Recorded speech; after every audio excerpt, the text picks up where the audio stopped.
Everyone, welcome to my class. मैं हूं वंदना। मैं एक्चुअली अभी 2 दिन से क्लास नहीं दे पा रही थी कुछ कारण से, बट मैं आज आप लोगों को साइंस का सेल चैप्टर से 9th क्लास के लिए रिवीजन क्वेश्चन, कुछ इंपॉर्टेंट क्वेश्चन बताने वाली हूँ। बहुत इंपॉर्टेंट क्वेश्चन है और मैंने पिछली क्लास में भी अच्छे से बताया था, तो आप लोग ध्यान से सुनिए और मेरे चैनल सब्सक्राइब करें, बिकॉज मैं बच्चों को बहुत ईजीएस्ट वे में बताती हूँ। जैसे आप लोगों को लगेगा जैसे अब घर पे अपने किसी अपनों से पढ़ रहे हैं, ऐसे मैं बताती हूँ, तो जरूर सुने, ध्यान से सुने और मेरा चैनल सब्सक्राइब करें। तो अब रिवीजन क्वेश्चन मैं बताने वाली हूँ कि क्या है सेल से कुछ इंपॉर्टेंट बातें जो बच्चों को मेनली दिक्कत आती है। तो ये है पहला क्वेश्चन, मैंने नोट करके रख रखा है कि थोड़ा टाइम कम लेंगे। Name the longest cell in human body. Human body में लॉन्गेस्ट सेल कौन सा है?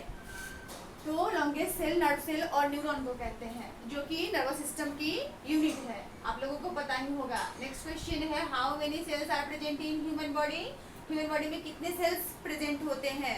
मेनली कितने सेल्स ह्यूमन बॉडी में प्रेजेंट होंगे? 100 ट्रिलियन।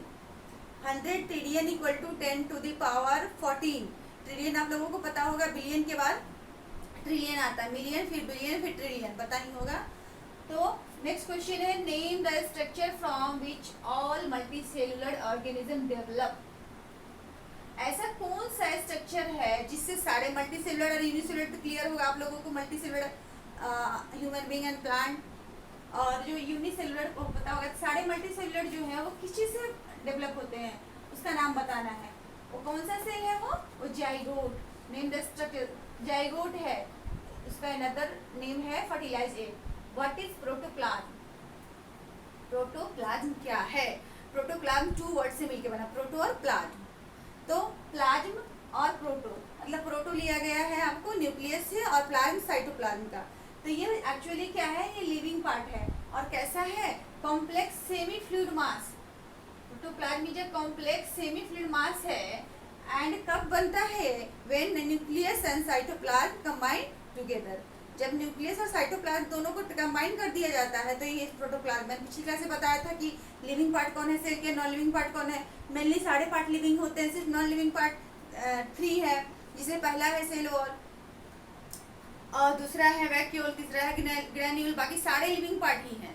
तो प्रोटोप्लाज्म क्लियर हो गया होगा। अब जो तीसरी बात आती है, अक्सर मेरी क्लास में बच्चे पूछा करते थे कि मैम प्रोटोप्लाज्म क्या होता है, प्लाज्मोलाइसिस क्या होता है। क्लास में क्लियर नहीं होता, कोचिंग में क्लियर नहीं होता, तो मैं इसलिए ऐसे क्वेश्चन बनाती हूँ ताकि इजीएस्ट वे बताती हूँ जिससे आप लोगों को समझ में आए। What is plasmolysis? प्लाज्मोलाइसिस क्या है? एक्चुअली ये प्लाज्मा मेम्ब्रेन से जुड़ा हुआ बात है। प्लाज्मोलाइसिस क्या होता है? जब श्रिंकेज और कॉन्ट्रैक्शन ऑफ प्रोटोप्लाज्म। प्रोटोप्लाज्म अभी मैंने बताया कि प्रोटोप्लाज्म जब भी मेम्ब्रेन सिकुड़ती है या सिकुड़ती है, उसी के लिए वर्ड है श्रिंकेज और कॉन्ट्रैक्शन ऑफ प्रोटोप्लाज्म। कब? अभी आगे मैं बताऊंगी। 3 तरह के सॉल्यूशन होते हैं। जब ऑस्मोसिस के लिए जब सॉल्यूशन का हम यूज करते हैं तो वाटर कंसंट्रेशन जब ज़्यादा होती है तो क्या होता है, उसमें जो सेल है वो क्या होता है, एक बार सोलिन होता है, एक बार श्रिंकेज होता है। तो जब कम होगी तो श्रिंकेज होगा, तो श्रिंकेज की वजह से कॉन्ट्रैक्शन आएगा, फिर वो क्या होता है, तो वो जो प्रोसेस है वही होता है प्लाज्मोलाइसिस। यानी कि श्रिंकेज और contraction of protoplasm is called plasmolysis. तो 2 वर्ड होते हैं, जब सॉल्यूशन 3 सॉल्यूशन में डाला जाता है ना, तो हेमोलाइज्ड एंड प्लाज्मोलाइज्ड, तो इसी से बना है प्लाज्मोलाइसिस। अब डिफाइन करना है हाइपरटोनिक सॉल्यूशन क्या है, हाइपोटोनिक सॉल्यूशन क्या है और आइसोटोनिक सॉल्यूशन क्या है। Hypertonic solution, hypotonic solution and isotonic solution. अब ये किस चीज से पिछली क्लास में मैंने बताया था, डिफ्यूजन ऑस्मोसिस क्या है। डिफ्यूजन ऑस्मोसिस मैंने बता दिया था। डिफ्यूजन जो केमिस्ट्री में हमने पढ़ा वही डिफ्यूजन इधर भी आएगा, सेम बात है, लेकिन बस थोड़ा सा मटेरियल जो है। डिफ्यूजन मीन्स वही होता है मूवमेंट ऑफ पार्टिकल्स। और यहाँ तीनों स्टेट में होता है, जो मैटर के 3 स्टेट है, सॉलिड, लिक्विड, गैस, इसमें डिफ्यूजन तीनों में होता है। लेकिन कब से कहाँ से होगा? जब ये स्टार्ट होगी तो वहाँ पर कंसंट्रेशन कैसा होगा? मॉलिक्यूल्स का कंसंट्रेशन हाई होगा, जहाँ से चलेगी मूवमेंट शुरू करेगी और फिर लोअर में जाएगी। तो ये था डिफ्यूजन। ऑस्मोसिस का मैंने बताया था कि डिफ्यूजन में नो मीडियम रिक्वायर्ड, कोई मीडियम की रिक्वायर्ड नहीं है, लेकिन ऑस्मोसिस में मीडियम की रिक्वायरमेंट है। तो कौन सी मीडियम है ऑस्मोसिस के लिए? ऑस्मोसिस के लिए जो मीडियम की रिक्वायरमेंट है वो है आपको सेमी परमेएबल मेम्ब्रेन। तो आप ये ऑस्मोसिस से डिफ्यूजन सेम है। एक्चुअली जो ऑस्मोसिस है वो प्योरली मैकेनिज्म है डिफ्यूजन की, लेकिन ऑस्मोसिस नहीं डिफरेंस है कि डिफ्यूजन क्या है, तीनों में होता है स्टेट ऑफ मैटर में, और ऑस्मोसिस सिर्फ एक वाटर जो सॉल्वेंट वाला जो कैरेक्टर है वाटर का, बस उसी में उसका यूज होता है लिक्विड वाले में। ओके, तो ऑस्मोसिस को जब आगे हम डिफाइन करने के लिए हम बताते हैं कि कैसे कैसे सॉल्यूशन, किस तरह के सॉल्यूशन लेते हैं, 3 तरह के सॉल्यूशन लेते हैं। अब इसी को डिफाइन करने के लिए मुझे बोलना पड़ा 3 तरह के सॉल्यूशन कौन से हैं, हाइपरटोनिक, हाइपोटोनिक एंड आइसोटोनिक। नाम से पता चल रहा है हाइपर हो रहा है, कहते हैं ना वो हाइपर हो रहा है।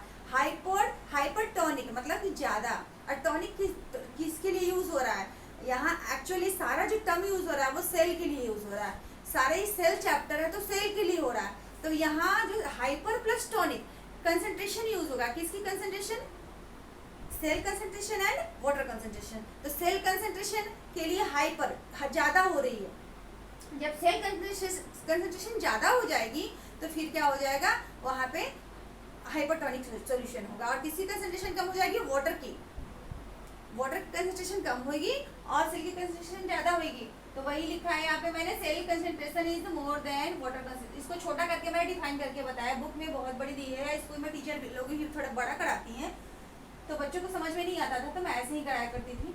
तो हाइपरटोनिक तो हो गया, हाइपर होना ज्यादा, सेल कंसंट्रेशन का ज्यादा होना, वाटर कंसंट्रेशन का कम होना। अब आया हाइपोटोनिक। तो हाइपोटोनिक में क्या, हाइपो मीन्स कम, हाइपर मीन्स ज्यादा, हाइपो मीन्स कम। तो हाइपो किसका कम, सेल कंसंट्रेशन ऑफ कोर्स कम, और किसकी कंसंट्रेशन ज्यादा, वाटर की। इन तीनों सॉल्यूशन में 2 चीज यूज होता है, सेल कंसंट्रेशन और वाटर कंसंट्रेशन। सेल कंसंट्रेशन को आपको ऑस्मोटिक कंसंट्रेशन भी लिखा रहेगा, और वाटर कंसंट्रेशन इक्वल टू आपको सॉल्वेंट कंसंट्रेशन भी लिखा रहेगा। आपको पता है कि water act as a solvent, water solvent है, पता होगा, वाटर में ही कोई चीज घुलता है। तो ये हो गया, समझ में आया होगा आप लोगों का हाइपर। अब हाइपो भी समझ में आ गया होगा कि क्या होता है, कम होता है जब सेल कंसंट्रेशन और वाटर कंसंट्रेशन ज्यादा हो जाता है, तो ये आपको हाइपोटोनिक बनता है। अब फिर जो बीच में एक थर्ड आया वो था आइसोटोनिक सॉल्यूशन। कैसा होता है, आइसो मतलब क्या होता है, बराबर, इक्वल। आइसोटोनिक यहाँ पे क्या होगा, cell concentration is equal to the water concentration. अभी मैंने बताया सेल कंसंट्रेशन के लिए कौन सा वर्ड यूज होगा, सॉरी, सेल कंसंट्रेशन के लिए जो भी वर्ड यूज होगा मैंने बताया ऑस्मोटिक कंसंट्रेशन।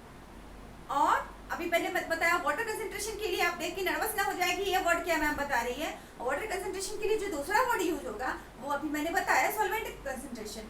तो ये दोनों सेम है, तो यहाँ पे दोनों क्या हो जाएंगे, आइसोटोनिक में क्या हो जाएंगे, दोनों इक्वल हो जाएंगे, दोनों की कंसंट्रेशन, तो सॉल्यूशन बन जाएगा। तो आप लोगों को होगा समझ में आई होगी ये सारी बातें। ओके, अगर आप लोगों को समझ में आया होगा तो मेरी वीडियो को लाइक करें और मेरा चैनल जरूर सब्सक्राइब करें। Thank you for watching this video. Okay, take care, ओम शांति।